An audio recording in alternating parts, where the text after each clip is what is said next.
అంతకంటే కావాల్సింది ఏముందనైనా ఆవిడికి తెలియదు వాస్తవానికి. కానీ ఆ రూపాన్ని చూసేసరికి, ఆ మాటల్ని చూసేసరికి, ఆ ప్రవర్తన చూసేసరికి ఆమె తెలియకుండానే లోపల తన్మయత్వం అయిపోయి ఆనందానికి గురైపోయి, అలాగేనైనా నువ్వు ఇక్కడే ఉండు, ఆనందంగా ఉండు, నీకేం కావాల్సిన అన్నీ నేను చూసుకుంటాను అని చెప్పి అన్నది. ఇంకేముందండి, చేరవలసిన స్థానానికే చేరాడు. అలా శ్రీనివాసుడి పేరు కూడా సార్థకం అయిపోయింది. ఆనందంగా తల్లికి ఆ పూర్వజన్మలో ఇచ్చినటువంటి వరాన్ని అనుగ్రహిస్తూ చక్కగా కాలాన్ని గడుపుతూ ఉన్నాడు. ఇలా కాలం గడిచింది. కొంతకాలం అయ్యింది. అలా స్వామివారు దాదాపు 3 సంవత్సరాల పాటు ఉన్నారని మనకి పురాణాల్లో చెప్పబడుతుంది. 3 సంవత్సరాలు తల్లికి ఆ యొక్క ప్రేమ భాగ్యాన్నంతా కూడా అందించారు. అలా అందించినప్పుడు ఎంతమంది ఋషులను అనుగ్రహించారో, ఎంతమంది భక్తులు అనుగ్రహించారో, ఎంత గొప్ప చరిత్ర జరిగి ఉంటుందో ఒక్కసారి మీరు యోచన చేయండి. స్వామివారు అమ్మతో కలిసి ఆనందంగా జీవిస్తూ ఉంటే ఒకరోజు అనుకోకుండా ఒక ఏనుగుల గుంపు ఒకటి వచ్చి దాడి చేస్తుందంట. ఆ ప్రాంతం అంతా బీభత్సం చేసేస్తుందంట ఏనుగుల గుంపు. అవి మద ఏనుగులు మాట, మద గజాలు. ఒక ఏనుగులకి మదం ఎత్తిపోతే, ఆ మదం ఎక్కువైపోతే మొత్తం అంతా కూడా తొక్కేసి పాడు చేసేస్తాయి. ఆ చుట్టుపక్కల ప్రాంతాలన్నింటినీ ఆ తొండాలతో లాగేసి చిత్రహింసలకు చేసేస్తాయి అన్నమాట. అలా చింద్రవంద్ర చేసేస్తూ మొత్తం ఏనుగుల గుంపు వచ్చేసింది. అందరూ కూడా శ్రీనివాస రక్షించు అనుకుని ఈయన దగ్గరికి వచ్చారు. అక్కడ తపస్సు చేసినటువంటి ఋషులు, ఆ మిగతా పిల్లలందరూ కూడా ఎవరెవరైతే ఉన్నటువంటి వాళ్ళ ఆశ్రమవాసులు అందరూ వచ్చారు. శ్రీనివాసుడు ఒక్కసారి ఇలా అనగానే శారంగం అనే కోదండం వచ్చేసింది ఆయనకి. వీళ్ళందరూ చూసి, ఇప్పుడు దాకా ఈ దగ్గర కోదండం లేదు కదా, ఎక్కడి నుంచి వచ్చింది అని వీళ్ళు అనుకున్నారు. లేదులేరా, ఆ లోపలికి వెళ్తున్నప్పుడు అప్పుడప్పుడు కోదండం పట్టుకునేవాడు అని వాళ్ళు సమర్థించుకున్నారు. ఆ కోదండాన్ని పట్టుకుని శ్రీనివాసుడు వాటిని సంహరించడు కదా, వాటికి భయంకరంగా భయపెడుతూ ఇంకెప్పుడు ఇక్కడికి రాకుండా ఉండేలాగా భయపెడుతూ తరుముకుంటూ వెళ్ళాడు. అవి చెల్లా చెదిరైపోతే వాటికి నాయకుడు ఒక పెద్ద మదగజం ఉంటుంది కదా, ఆ మదగజాన్ని తరుముకుంటూ పైనుంచి అలా కిందకు వచ్చేసాయి. అవి అలా కిందకి వచ్చి ఒక ప్రాంతం దగ్గరికి దాదాపు కిందకు వచ్చేసి నారాయణపురం దగ్గరికి వచ్చేసాయి. నారాయణ వనం. ఆ నారాయణ వన ప్రాంతం దగ్గరికి వచ్చేసరికి ఆగిపోయి శ్రీనివాసుడికి 2 కాళ్ళు ఎత్తి నమస్కారం చేసింది ఆ ఏనుగు. అప్పుడు చెప్పాడు, తొండమెత్తి నమస్కారం చేస్తే, చూడు ఇంకెప్పుడు కూడా ఆశ్రమాన్ని పాడు చేయొద్దు.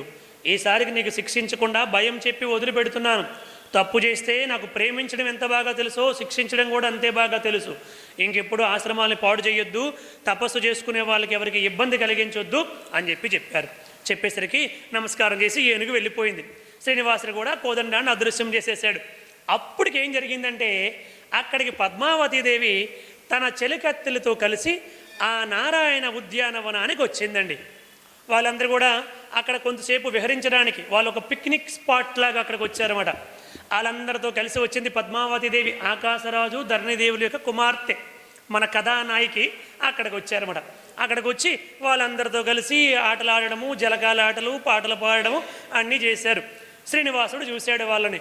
ఆహా, ఏమి సౌందర్యము అని వాళ్ళని చూసి వీళ్ళని చూస్తే వెళ్ళిపోతారేమని చెప్పి ఒక పొదచాటును దాక్కున్నాడు శ్రీనివాసుడు. దాక్కుని చూస్తున్నాడు. వీళ్ళు ఆటలాడారు. ఆ ఆటల్లో ఒక ఆట ఏమిటంటే, కళ్ళకు గంతులు కట్టుకునే ఆట ఒకటి వచ్చింది.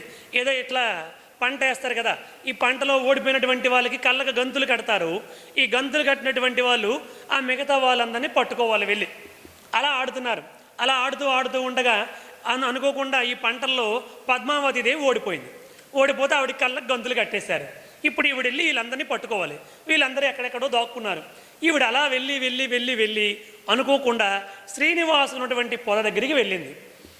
ఆ చెలికత్తెలు అనుకొని శ్రీనివాసుని పట్టుకుంది పద్మావతీదేవి. ఎప్పుడు ఎవరిని పట్టుకోవాలో ఆయనకు తెలుసు కదా. ఆయన నాటకంలో భాగంగా శ్రీనివాసుని పట్టుకోగానే శ్రీనివాసుడు ఒక్కసారి ఆనందంతో అలా చూస్తూ ఉన్నాడు. ఆవిడ ఇదేదో చెలికత్తెల శరీరంలాగా లేదు, ఎందుకంటే శ్రీనివాసుడు పురుషుడు కదా, కొంచెము కఠినంగా అనిపించి కళ్ళకు గంతులు తీసి చూసింది. ఒక్కసారి చూసేసరికి ఆ రూపాన్ని చూసేసరికి తన్మయం అయిపోయి అలా ఉండిపోయింది అన్నమాట. అంతే, ఆ స్వామివారి యొక్క దివ్య రూపాన్ని చూసి ఆనందముతో ఏమిటి రూపం అని చెప్పి అలాగా తన్మయంతో ఉండిపోయింది. ఇద్దరు ప్రేమలో పడ్డారు. మన భాషలో చెబితే కానీ మనకు అర్థం కాదు కదా. ఇద్దరు ప్రేమలో పడ్డారు. లవ్ ఎట్ ఫస్ట్ టైం అన్నమాట. వాళ్ళిద్దరూ ప్రేమలో పడగానే ఈ చెలికత్తెలు అందరూ వచ్చారు. ఏయ్, ఎవర్రా నువ్వు, పిచ్చివాడవా ఏంటి, బుద్ధి లేదా, ఇక్కడ ఆడవాళ్ళందరూ కలిసి విహరిస్తూ ఉంటే ఇక్కడికి రావచ్చా, ఎవరు అనుకుంటున్నావు, ఆవిడ మహారాజు గారి కుమార్తె, పిలిపించామంటే చెరసాల్లో పెట్టేస్తారు, నేను పో ఇక్కడి నుంచి అని అంటున్నారు. వీళ్ళేం మాట్లాడుతున్నారో వాళ్ళకి మాత్రం వినిపించలేదు. వాళ్ళిద్దరూ ఆనందముగా ఒకరినొకరు చూసుకుంటూ ఆ అందాలని జుర్రుకుంటూ ఆనందముగా ఉన్నారు. అప్పుడు పద్మావతి దేవిని చేపట్టుకుని దూరంగా తీసుకెళ్లారు. శ్రీనివాసుడు అలా చూసుకుంటూ ఉండిపోతే ఇది పిచ్చెక్కినట్టుగా ఉంది, ఆడవాళ్ళ వైపు అలా చూసుకొని ఉండిపోతున్నాడని అక్కడేవో చిన్న కర్రలు అవి ఉంటే రాళ్ళు గట్టు ఉంటే కొట్టారు శ్రీనివాసుడిని. అయినా ఈయన మాత్రం అలాగా చూసుకొని ఉండిపోయాడు. మొత్తానికి ఎలాగో తీసుకొని వెళ్ళిపోయారు, ఇద్దరిని విడదీశారు, ఆమెను తీసుకొని వెళ్ళిపోయారు. ఈయన అలాగ ఉండిపోయాడు, అందాన్ని చూసుకొని అలాగ ఉండిపోయి ఆ దెబ్బలు తగిలాయి కదా, కొద్దిసేపటికి అలాగ ఇంటికి వచ్చాడు. ఆ అమ్మేమో చూసి, శ్రీనివాస నాయన ఏమైంది నాయన, ఈ దెబ్బలేమిటి, ఏం జరిగింది అని అంటే ఏమీ చెప్పకుండా అలాగా ఉండిపోయాడు. ఎవరినైనా ఎక్కడైనా పడిపోయావా, ఏమైనా తగిలిందా, ఎవరైనా కొట్టారా అని ఆవిడ ఇంకా తల్లి కదా, ఆవిడ ప్రేమను ఆవిడ వ్యక్తం చేసింది. ఇంకా అక్కడికి వెళ్ళేసరికి పద్మావతిదేవి ఈయన గురించే ఆలోచిస్తూ అలాగ తన్మయత్వంతో ఉండిపోయి ఏమరపాటుగా ఉండిపోయి ఇంకా భోజనం చేయడం మానేసింది. ఇంకా ప్రేమ అంటే అంతే కదండి, ప్రేమ అంటే ముందు భోజనం చేయడం మానేయాలంట. భోజనం చేయడం మానేసింది, ఇంకా ఏమి పట్టించుకోవట్లేదు, తల్లిదండ్రులతో ఏమి మాట్లాడడం లేదు, ఎవరితో మాట్లాడడం లేదు, ఒంటరిగా తన గదిలో ఉండిపోతుంది, ఏం పంపించినా తినడం లేదు. అసలు ఏం జరిగింది అని చెప్పి వీళ్ళందరూ ఆలోచన చేశారు. ఆలోచన చేసి ఆ మరుసటి రోజు ఆ తల్లి ఆ రోజంతా చూసింది, అప్పటికే సాయంత్రం అయ్యింది, సరేలేని చెప్పి ఊరుకుంది, ఏదో అలసిపోయి వచ్చినట్టుగా ఉంది, సరేలేని చెప్పి మరుసటి రోజు ఉదయం తల్లికి ఏదో అనుమానం వచ్చింది. ధరణీదేవికి అనుమానం వచ్చి ఆ చెలికత్తెల్లో ఒక ఆమె పేరు చెంప అనే చెలికత్తు ఉంది. ఓసే చెంప ఇటు రావే, అసలు ఏం జరిగిందో చెప్పు, లేకపోతే నీ చెంప పగల కొడతానన్నది. అనగానే ఆవిడ చెప్పేసింది, అమ్మా నాకెందుకు, నిన్నటి రోజున ఉద్యానవనానికి విహరించడానికి వెళ్ళాము కదా నారాయణవనానికి, అక్కడికి వెళ్ళినప్పుడు మీ తెల్లనమ్మ ఒక నల్లనైన చూసింది. ఆ నల్లనైన చూసినప్పటి నుంచి ఈవిడ విధంగా మారిపోయింది, నాకు ఇంతే తెలుసమ్మా, ఇంతకన్నా ఏమీ తెలియదు అని చెప్పంట, నువ్వు పో నేను చూసుకుంటానని చెప్పి కూతురు కాడికి వెళ్ళింది. అమ్మా ఎవరినో ఒక అబ్బాయిని చూసావంట, ఏ రాకుమారుడమ్మా, ఏ రాజ్యం నుంచి వచ్చాడు, ఎక్కడి నుంచి వచ్చాడు, అతనికి ఉన్నటువంటి ఆస్తులు ఎంత, అతనికి ఉన్నటువంటి రాజ్యం ఏమిటి, మంచి కిరీటం పెట్టుకున్నాడా అని వరుసగా ప్రశ్నలు వేసింది. తప్పేమీ లేదమ్మా, మనం రాజులమి, ప్రేమించే అధికారం నీకుంది, రాకుమారుడైతే తప్పకుండా పెళ్లి చేస్తాం. ఏ రాజకుమారుడమ్మా అతను అంటే, రాజకుమారుడా ఏమమ్మా నాకేం తెలియదు అని చెప్పి అన్నది. ఏ రాకుమారుడు తెలియదు అన్నది. సరే తలపైన మంచి కిరీటం పెట్టుకున్నాడా అంటే, కిరీటం లేదమ్మా తలపాగా ఉంది అన్నది. ఈవిడ ఏమిటి తలపాగా ఉందా అంటే, పోయి ఎవరో ఒక ఆటవికుడిని, ఏమో తెలియనటువంటి ఒక ఆశ్రమవాసుడిని ప్రేమించావా, బుద్ధి ఉందా నీకు, తలపాగా ఉండడం ఏంటంటే, నాకు అవన్నీ తెలియదమ్మా, అయినా ప్రేమకి కిరీటము తలపాగేయటమ్మా, ప్రేమ గొప్పది కదమ్మా అని ఈవిడ చెప్పడం మొదలు. నోరు మూయి, ప్రేమ గొప్పదా, ప్రేమ మన మహారాజులవి, ఎవరికి ఇస్తాము, మహారాజులనే చేసుకోవాలి. అలాంటిది ఎవరో ఆశ్రమవాసి తలపాగా ఉందంట, తలపాగా, నోరు మూసుకొని తినేసుండు శుభ్రంగా అని గట్టిగా తిట్టేసి బయటకు వచ్చేసింది. మహారాజు గారికి ఈ విషయం చెప్పింది. ఆయన కూడా సరేలే చూద్దామని చెప్పి ఆయన కూడా ఊరుకున్నాడు. ఊరుకుంటే ఇక్కడికి వచ్చేసరికి శ్రీనివాసుడు, ఈయన తిండి లేదు, తిప్పలు లేవు, నిద్ర లేదు, ఈయన కూడా అలాగ కలవరిస్తున్నాడు. అప్పటికి ఇంకా పేరు తెలియదు కదా, పద్మావతి అనడానికి పేరు తెలియదు కదా, అలాగా ఆవిడ గురించి ఆలోచిస్తున్నాడు. నాయనా శ్రీనివాస 3 రోజులయ్యింది, నువ్వు తినడం లేదు, ఏం జరిగిందో చెప్పడం లేదు, ఏమిటో ఆలోచిస్తున్నావు, అసలు ఏం జరిగిందో చెప్పు నాయనా, నువ్వు కానీ చెప్పకపోతే నేను ఆత్మహత్య చేసుకొని చచ్చిపోతానన్నది తల్లి. అప్పుడు ఆయన అన్నాడు, వద్దమ్మా నువ్వు అంత పని చేయకు, నేను చెప్పినా నువ్వు ఆరుస్తావా తీరుస్తావా అన్నాడు. చెప్పునైనా నీకోసం ఆరుస్తాను తీరుస్తాను, నువ్వేం చేయమంటే అది చేస్తాను, చెప్పునైనా అని చెప్పి అన్నది. అంటే అప్పుడు ఆయన చెప్పాడు, అమ్మా నేను నారాయణవనానికి వెళ్ళేటప్పుడు ఒక రాకుమార్తెను చూశాను, చాలా అందముగా ఉన్నది, నాకు ఎలాగైనా సరే నువ్వు ఒప్పించి, బహుశా ఆకాశరాజు గారు కూతురయ్యి ఉంటుంది ఆమె, నేను పేరు అడగలేదు, వివరాలు ఏమీ అడగలేదు, ఆమె ఆకాశరాజు గారు కూతురయ్యి ఉంటుందని నేను అనుమానిస్తున్నాను అక్కడ ఉన్నటువంటి వాళ్ళు ఆడే మాటలను బట్టి. కాబట్టి నీవు ఎలాగైనా సరే ఆ అమ్మాయిని నాకు ఇచ్చి పెళ్లి చెయ్యమ్మా అని అన్నాడు. నాయన పోయి రాజుగారి కుమార్తెను ప్రేమించేవా, వాళ్ళేమో అంతఃపురాల్లో ఉంటారు, మనమేమో పాకలో ఉంటాం, అటువంటిది మనకి వాళ్ళు కుమార్తెను ఇస్తారేమిటి నాయనా, వాళ్ళు ఎవరినైనా అని చెప్పంటే, అందుకే మరి అదే కదా నీకు చెప్పాను కదా, నువ్వు ఆరుస్తావా తీరుస్తావని, ఇప్పుడే ఆరుస్తాను తీరుస్తానన్నావు, ఇప్పుడే పెళ్ళి అవ్వదు, వాళ్ళు కుమార్తెను ఎవరు అంటున్నావు. అమ్మ నువ్వు ఎలాగైనా సరే వెళ్ళి ఆ తండ్రిని ఒప్పించు, ఆకాశరాజుకి చాలా విశాలమైనటువంటి హృదయము, ఆకాశమంత హృదయం అతంది, తప్పకుండా ఒప్పుకుంటాడు, నువ్వు వెళ్ళి మాట్లాడు, ఒప్పించు. నువ్వే కనుక వెళ్ళి ఆకాశరాజు గారితో మాట్లాడి నా పెళ్ళికి ఒప్పించకపోతే ఇదిగో ఈ పాపనాశనంలో దూకి చచ్చిపోతానన్నాడట. వద్దునైనా నువ్వు అంత పని చేయకు శ్రీనివాస, లేక ఒక కుమారుడివి, నువ్వు పాపనాశనంలో దూకిస్తే ఎలానైనా నేను వెళ్ళి మాట్లాడతాను, అని చెప్పి, నాయన నాకెందుకో భయంగా ఉంది, అక్కడికి వెళ్ళిన తర్వాత మాట్లాడిన తర్వాత రాజులు కదా శిరశ్ఛేదనం చేసేస్తారేమో అని చెప్పంటే, లేదమ్మా ఆకాశరాజు చాలా మంచివాడు, నీవు వెళ్ళి మాట్లాడు, తప్పకుండా ఒప్పుకుంటాడు అని ప్రోత్సహించి, ఎలా వెళ్ళాలి నాయన అంటే, కిందకెళ్ళు, ఆ గుర్తులన్నీ కూడా స్వామివారు చెప్పారు. కిందకెళ్ళి ఎడమవైపు వెళ్ళి కుడివైపు వెళ్తే అక్కడ ఉంటుంది నారాయణపురం, అక్కడ రాజుగారు అంతఃపురంలోనికి వెళ్ళు, ఇదంతా కూడా చెప్పని చెప్పి అన్నాడు. సరేనైనా ఆ దేవుడిదే భారం, ఆ దేవుడు దయ ఉంటే అంగీకరిస్తాడు, మీ ఇద్దరికి పెళ్ళి అవుతుంది అన్నది. ఎవరికి? ఆయనే దేవుడు. ఆవిడేమంటుంది? ఆ దేవుడు దయ ఉంటే మీ ఇద్దరికి పెళ్ళి అవుతుంది అంటుంది, పాపం అమాయకంగా. అప్పుడు వచ్చాడండి నారద మహర్షి వచ్చాడు అక్కడికి. నారద మహర్షి వచ్చి ఒక్కసారి నారాయణ నారాయణ అనగానే, ఏమిటి నిజంగా నారదుడా ఏంటి, ఎవరు ఈ నిలగొచ్చాడు అనుకుంది ఆ యొక్క ఒకలు మాత. అప్పుడు ఆయన ఒక్కసారి స్పృశించి ఆ దేవకీదేవికి, అంటే ఆవిడికి పూర్వజన్మ స్మృతంతా, ఆ యశోదకి పూర్వజన్మ స్మృతంతా కలిగించాడు. పూర్వజన్మలో నువ్వు యశోదవని, నీతాలుగా చరిత్రిదని, నువ్వు ఈ విధముగా జీవించేవని, కృష్ణ పరమాత్ముడితో ఆనందముగా జీవించేవని, అతనితో ఎన్నో దివ్య అనుభూతులు పొందేవని ఆ దృష్టాంతం అంతా చూపించాడు. చూపించేసరికి, ఏమిటి నేను ఒకలు మాతని పూర్వజన్మలో యశోదన అని తన్మయమైపోయి బాహ్య స్మృతిలోకి రాగానే ఒకసారి శ్రీనివాసుడు పాదాల పని పడిపోయి, నాయన ఆశీర్వదించు ఆశీర్వదించు అని చెప్పి మొక్కింది. అమ్మ నాయన, నేను ఇక్కడికి వచ్చింది తల్లి ప్రేమని పొందడానికి వచ్చాను, అటువంటి తల్లి ప్రేమకు దూరం అయిపోతాను. ఇప్పుడు నేను దేవుడినని తెలిస్తే ఈవిడ మరి నన్ను కొడుకుగా మరి చూడదు, కొడుకుగా చూడకపోతే తల్లి ప్రేమకు దూరం అయిపోతాను. దేవుడైనా కానీ తల్లి ప్రేమ కంటే మించింది లోకంలో ఏదీ లేదు కాబట్టి నాకు తల్లి ప్రేమ కావాలి, ఈ పాదాలకి నమస్కారాలు పూజలు నాకేమీ వద్దని ఆవిడ లేవగానే శ్రీనివాసుడు ఒక్కసారి ఇలా అన్నాడండి. అంతే. ఆవిడ మళ్ళీ మర్చిపోయి, నాయన ఇందాకలు ఎక్కడికో వెళ్ళమన్నావు, ఎక్కడికి వెళ్ళమన్నావు అని అడిగింది. అది ఆయన మాయ అంటే, అమ్మ కింద ఆకాశరాజు దగ్గరికి వెళ్ళి అతనికి ఆ కుమార్తెనిచ్చి నాకు పెళ్లి చేయమని చెప్పు అని చెప్పండి. నాయన పర్వాలేదా, ఆయన ఏమి అనరు కదా అని మళ్ళీ స్టార్ట్ చేసింది. ఏమి అనరమ్మా, నువ్వు వెళ్ళు, నీకెందుకు, నేను చూసుకుంటాను అన్నాడు. అంతే. ఆవిడ బయలుదేరి కిందకి, పెద్దామి కదండి, ఆ కిందకి రావడానికి కనీసం 5-6 గంటలు పడుతుంది.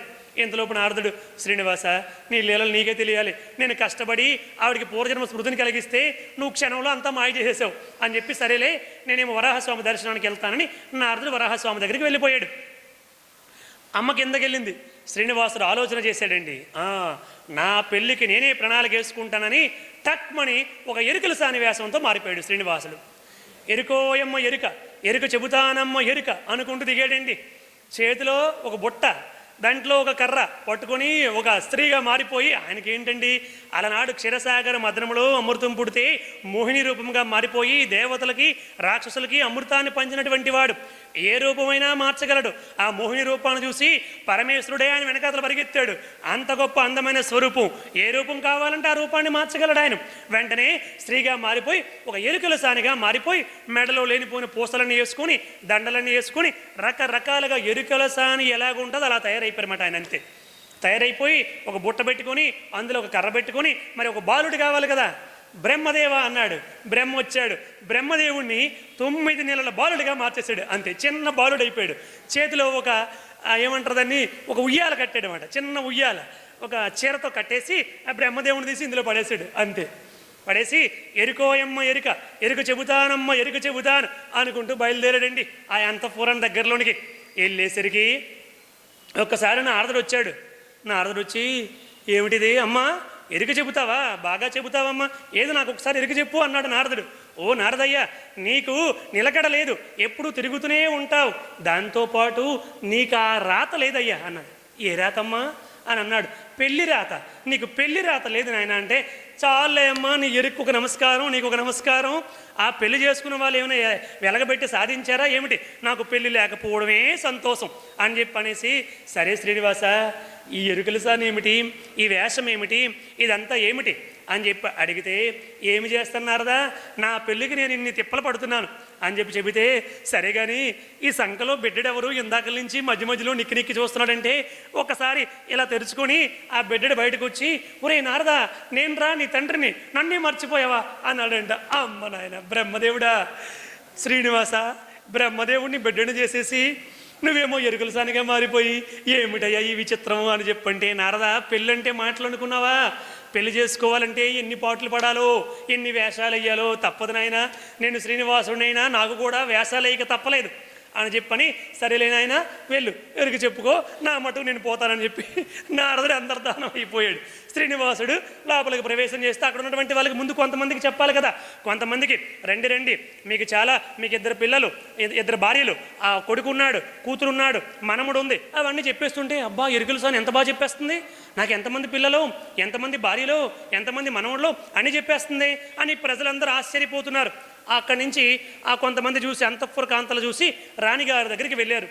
మహారాణి గారు గొప్ప ఎరుకల సాని వచ్చిందండి, ఎంత బాగా చెప్తుందంటే కనిపించిన ప్రతి ఒక్కరికి అతనికి ఎంతమంది పిల్లలు ఉన్నారు, వాళ్ళకి ఎంత ఆస్తి ఉంది, ఎంత భూములు ఉన్నాయి, ఎక్కడ ఉద్యోగం చేస్తున్నారు అన్నీ చెప్పేస్తుందండి. మన పద్మావతి దేవి అలిగి కూర్చుంది కదా పెళ్లి చేసుకుంటానని, ఎవరినో పెళ్లి చేసుకుంటాను అంటుంది. ఎందుకు ఒకసారి ఆ ఎరుకల సానికి పిలిపించి అసలు జరగబోయేది ఏమిటో అడిగితే ఆవిడ చెప్పేస్తుంది కదా అని చెప్పంటే, సరే పిలిపించండి అని చెప్పి మహారాజు గారికి కూడా చెప్పింది. అనుమతి తీసుకోవాలి కదా భర్తకి చెప్పింది. ఏమండి ఎవరో ఎరుకల సానంట బాగా చెబుతుందంట, మన కూతురు 3 రోజుల నుంచి తినకుండా ఇంట్లో పడుకుంది, పిలిపిస్తానంట, పిలిపించు దానికి ఏముంది అన్నాడు. పిలిపించారండి. లోపలికి వెళ్ళింది మాట. లోపలికి వెళ్ళి ఎరుకోయమ్మ ఎరుక చెబుతానమ్మ, ఎరుక చెబుతాను, ఉన్నది ఉన్నట్టు చెబుతాను, లేనిది లేనట్టు చెబుతాను, జరిగింది చెబుతాను, జరగబోయేది చెబుతాను అనుకుంటూ వత్తాసులు పలుకుతూ దీర్ఘాలు తీసుకుంటూ, ఇప్పుడు మహానటన ఇంకా అద్భుతంగా నటిస్తారు కదా స్వామివారు. అలా లోపలికి వెళ్ళారు. లోపలికి వెళ్ళేసరికి ఈవిడ రూపాన్ని చూసి వాళ్ళు కూడా ఆశ్చర్యపోయి, రామ్మ కూర్చో, నాయనా ఆకాశరాజా నమస్కారం, నువ్వు చాలా గొప్పవాడివి, ఆకాశమంత విశాలమైన హృదయం ఉన్నటువంటి వాడివి, చాలా గొప్పవాడివి నువ్వు అని చెప్పి ఆకాశరాజును ఆశీర్వదించి, తర్వాత మహారాణి గారు కూడా చాలా మంచి వాళ్ళే, కాకపోతే కొంచెం డబ్బు పెచ్చ ఎక్కువ, ఆ యొక్క డబ్బు కావాలి, మంచి అల్లుడు కావాలి, అందమైన అల్లుడు కావాలి, మంచి రాజ్యాలు ఉండాలి, బంగారం ఉండాలి, భోగాలు ఉండాలి, ఏనుగులు ఉండాలి, రథాలు ఉండాలి, గుర్రాలు ఉండాలని కోరుకుంటారు తప్ప తన కూతురి మనస్సులో ఎటువంటి భావన ఉందో తెలుసుకోదు. అది ఆవిడ తాలూకు మనస్తత్వం. అంటే ఆయన ఒక్కసారి ఈ ఎరుకలతో ఎవరితో కానీ నిన్ను బాగా స్టడీ చేసిందే, మొత్తం అన్ని కరెక్ట్గా చెప్పేస్తుంది అని అన్నాడు మహారాజు. వచ్చినటువంటి ఎరుకలు సామాన్యమైన ఎరుకలు కాదు కదా, సాక్షాత్తు శ్రీమన్నారాయణుడు ఆ విధముగా వచ్చాడు. వచ్చేసరికి ఏమిటే అలా చెబుతున్నావు అని చెప్పంటే, అవును మహారాణి నాకు మొత్తం తెలుసు, ఇదే కాదు ఇంకా జరగబోయేదంతా కూడా తెలుసు, భవిష్యత్తులో ఏమి జరగబోతుందో తెలుసు. నీ కుమార్తె 3 రోజుల కిందట ఒక ఉద్యానవనానికి వెళ్ళింది. ఆ నారాయణవనంలో ఒక నల్లనయ్యను చూసింది. ఆ నల్లనయ్యను చూసినప్పటి నుంచి ఈ తెల్లనమ్మకి ఈ విధముగా సంకటం వచ్చి మూల కూర్చుంది. అంతే తప్ప ఏమీ కాదు. నువ్వు ఏది ఏమనుకున్నా ఆ నల్లనయ్య చాలా గొప్పవాడు. అటువంటి ఆ గొప్పవాడికి నీ కుమార్తెనిచ్చి పెళ్లి చేస్తే ఆనందముగా ఉంటారు, మీరు బాగుంటారు, వాళ్ళు బాగుంటారు అని చెప్పడం మొదలుపెట్టిందండి. అమ్మ నాయన మొత్తం చదివేసింది, ఎక్కడి నుండి వచ్చిందో కానీ ఎరుకల సాని మొత్తం చెప్పేస్తుంది అని చెప్పి, సరే తీసుకొనిరా అని చెప్పంటే బియ్యం తీసుకొనిరా అని చెప్పి అన్నది. బియ్యం తీసుకురమ్మంటే బియ్యం ఎందుకే, ముత్యాలు తెస్తానని చేటతో ముత్యాలు తెచ్చింది. ఆ ముత్యాలు అందులో వేసి ఆ కర్ర పట్టుకొని, ఆ రాణిగారి కర్ర పట్టుకోమని అటుపక్క ఆవిడ పట్టుకొని, ఇటుపక్క ఈవిడ పట్టుకొని, ఎరుకోయమ్మ ఎరుక చెబుతానమ్మ, ఎరుక చెబుతాను, బెజవాడ దుర్గమ్మ, కంచి కామాక్షి, మధుర మీనాక్షి అంటూ తిప్పడం మొదలుపెట్టిందండి. ఆవిడకి ఏం అర్థం కాక అలా తిప్పుతూ ఉందంతే. అలా మొత్తం చెప్పడం మొదలుపెట్టింది. అలా చెప్పి ఎవరనుకుంటున్నావు, అతను మామూలు వ్యక్తి కాదు. అతను పూర్వజన్మలో సాక్షాత్తు శ్రీమన్నారాయణుడు. అలనాడు దశరథ మహారాజు కుమారుడిగా రామచంద్రమూర్తిగా ఎవరైతే వచ్చారో, అలనాడు శ్రీకృష్ణ పరమాత్ముడిగా ఎవరైతే వచ్చారో అతనే ఇతడమ్మ, సామాన్యుడు కాదు ఇతను అని ఆ ఎరుక భాషలో చెప్పడం మొదలుపెట్టింది. ఇలా మొత్తం చెప్పిందండి. అంతా చెప్పేసరికి ఆ వచ్చినటువంటి ఒకలి మాత ఎవరు అనుకున్నావు, సాక్షాత్తు యశోదామాత. ఆమె సామాన్యురాలు కాదు. మరికొద్దిసేపట్లో మీ కుమార్తెను అడగడానికి మీ ఇంటికి వస్తుంది. వచ్చినటువంటి ఆవిడికి అంగీకరించండి, ఆవిడని బాధ పెట్టకండి అని చెప్పిందండి. అంతా చెబితే విని, ఏమిటి బాగా చెప్పావు కానీ పోయి ఏ రాజ్యము లేనటువంటి వాడు, ఒక ఎక్కడో ఆశ్రమవాసి, తలపాగా కట్టుకుంటాడు, కిరీటం లేదు, ఏమీ లేదు, అటువంటి వాడికి నా కూతుర్ని ఇవ్వడమా, నా కూతుర్ని ఇవ్వనగాక ఇవ్వను. ఏ తల్లైనా అలాగే అనుకుంటుంది కదండి. ఏ తల్లైనా ఏ తండ్రైనా తన కుమార్తెని గొప్ప వాళ్ళకి ఇవ్వాలనుకుంటాడు, మంచి వాళ్ళకి ఇవ్వాలనుకుంటాడు, మంచి బుద్ధిమంతులకి ఇవ్వాలనుకుంటాడు. ఎవడో రోడ్డును పోయిన వాడందరికీ వీళ్ళకి తెలిసి తెలియక వాడు బాగున్నాడు, వాడికి నేనంటే ఇష్టము, నేనంటే చాలా ప్రేమని అజ్ఞానంతో వీళ్ళు అనుకోవచ్చు. కానీ నా కుమార్తె నిండు 100 ఏళ్ళ పాటు ఆనందముగా ఉండాలని తల్లిదండ్రులు అనుకుంటారు. వీళ్ళకి అది తెలియదు కాబట్టి ఏదో పిచ్చిగా ఆలోచనలు చేసుకుంటారు. మాకు తెలుసు, మేమే సెలెక్ట్ చేసుకున్నాము, వాడు చాలా మంచివాడు, మేము లేకపోతే చచ్చిపోతాడు, ఏవో పిచ్చి కథలన్నీ కూడా చెబుతారు. ఇవన్నీ సినిమాల్లో చూడడానికి బాగుంటాయి కానీ నిజ జీవితంలో బాగోవు. నిజ జీవితంలో అది ప్రేమ కాదు, కామం అని చెప్పింది శాస్త్రం. అది ప్రేమ కానే కాదు, కామము అని చెప్పింది శాస్త్రం. సరే, అది అలా పక్కన పెడదాం. ఇక్కడికి వచ్చేసరికి నా కూతుర్ని ఆ ఏమి డబ్బు లేనటువంటి వాడికి, ఆస్తి లేనటువంటి వాడికి, ఆశ్రమవాసుడికి నేను చూస్తూ చూస్తూ ఇవ్వలేను అని మరలా బాధపడింది. అప్పుడు అన్నాదండి, ఏమిటి నా కూతురు నా కూతురు నా కూతురు నిందాకలించే అంటున్నావు? ఏమైనా కడుపులో నవమాసాలు మోసి కని పెంచేవా ఏమిటి? ఆ యొక్క యజ్ఞవాడికి దున్నుతూ ఉంటే ఆ నాగేటి చాల్లో దొరికిందే కదా నీ కూతురు అని చెప్పి అన్నాదండి. అంతే. అలా అనగానే ఒక్కసారి నిర్ఘాంతపోయిందండి. అంటే నిజమే కదండి, ఆమె సత్యం చెప్పేసరికి నాకు పుట్టలేదు, నాగేటి చాల్లో సీతామాత ఎలాగ అనలాడు ఆ యొక్క జనక మహారాజుకి దొరికిందో అదే విధముగా దొరికింది కదా ఈ పద్మావతి దేవి. అయ్యో నా కూతురు కాదు కదా అని ఒక్కసారి ఆవిడికి కళ్ళంబడి నీళ్ళు వచ్చేస్తాయి. చెబితేనే మనకి కళ్ళంబడి నీళ్ళు వచ్చేస్తున్నాయి. అదే అనుభవించినటువంటి వాడికి ఎంత బాధగా ఉంటుందండి. ఇప్పుడు ఎవరైనా కొంతమంది పిల్లలు లేక ఎవరినో దత్తత తెచ్చుకుంటారండి, పెంచుకుంటారండి. వాడు 20 ఏళ్ళు 25 ఏళ్ళు వచ్చిన తర్వాత నువ్వు మా అమ్మవే కాదంటే ఆ అమ్మ హృదయం ఒక్కసారి పగిలిపోతుందండి. ఒకవేళ తెలిసినా ఆ పిల్లలు అలా అనకూడదు, పక్క వాళ్ళు ఎవరు కూడా చెప్పకూడదు. ఆ అమ్మకి ఇంకా నేను అమ్మని కాదని నా కొడుకు తెలిసిపోయిందే, ఇంకేముంది ఇంకా జీవితం అని ఆవిడ ఇంకా తన ఆయు ప్రమాణం కూడా తగ్గిపోతుంది, తన జీవితాంతం కూడా దుఃఖానికి గురైపోతుంది. ఇది మనం చూస్తున్నాం కదా. అందుకని నా కూతురు అంటున్నావు, ఏమి కడుపు చించుకొని నవమాసాలు మోసి కన్నావేమిటి? నువ్వు కనలేదు కదా, ఆ నాగేటి చాల్లో దొరికిందే కదా నీ కూతురు అని అనగానే ఒక్కసారి కూలబడిపోయిందండి ధరణీదేవి. అప్పుడు ఆకాశరాజు చెప్పాడు, ధరణి ఎందుకు అనవసరంగా ఆలోచన చేస్తావు? చూడు మొత్తం అంతా కూడా చెప్పింది కదా. ఆ వచ్చినటువంటి వాడు సామాన్యుడు కాదంట, ఒకానొకప్పుడు శ్రీకృష్ణ పరమాత్ముడు అంశ అంట, ఒకానొకప్పుడు దశరథ మహారాజు కుమారుడు రామచంద్రుడి యొక్క అంశ అంట. అటువంటి వాడికి మన కుమారుని ఇస్తే ఏం పోయింది? అసలు మనకేముంది, మనం రాజులం కదా అంటే, సరేనండి మన సంగతి పక్కన పెడదాం. ఊర్లో వాళ్ళు ఏమనుకుంటారు, ఇరుగు పొరుగు వాళ్ళు ఏమనుకుంటారు, ఊర్లో వాళ్ళందరూ ఊరు లేదంట, పేరు లేదంట, ఎక్కడో పుట్టాడంట, రాజ్యం లేదంట అని ఆడిపోసుకుంటారు కదా అని చెప్పంటే, ఊర్లో మనకి ఊర్లో వాళ్ళతో పనేమిటి? ఊర్లో ఏలే వాళ్ళు మనం, రాజులం మనం, వీళ్ళ మాటలు పట్టించుకోవాల్సిన అవసరం మనకేముంది? మన కూతురు జీవితం బాగుంటే మనకు అంతే చాలు అని చెప్పంటే సరేలేండి అని అంగీకరించింది మాట. అప్పటికి అంగీకరించింది అతి కష్టం మీద. ఎవరు? ధరణీదేవి అంగీకరించి, సరే అమ్మా నేను వెళ్ళొస్తాను. మరి కొద్దిసేపట్లో ఆ కుమార్తెను అడగడానికి పెళ్ళి పెద్దగా అతను తల్లి అయినటువంటి ఆ యశోదమాత వస్తుంది, ఒకలు మాత, జాగ్రత్తగా సమాధానం చెప్పండి అమ్మా అని చెప్పి వెళ్ళిపోయాడు మాట. బయటికి వెళ్ళి ఒక్కసారి అంతర్ధానం అయిపోయాడు శ్రీమన్నారాయణుడు. ఒక్కసారి గట్టిగా కర్తార్థం చేయండి స్వామివారికి. ఒక అద్భుతమైనటువంటి సంఘటన అండి ఇది. శ్రీ వెంకటేశ్వర మహత్యంలో ఒక అద్భుతమైనటువంటి సంఘటన ఇది. అలా స్వామివారు అదృశ్యం అయిపోయారు. అదృశ్యం అయిపోయిన తర్వాత Thanks for watching. Please comment, like, share and subscribe our channel.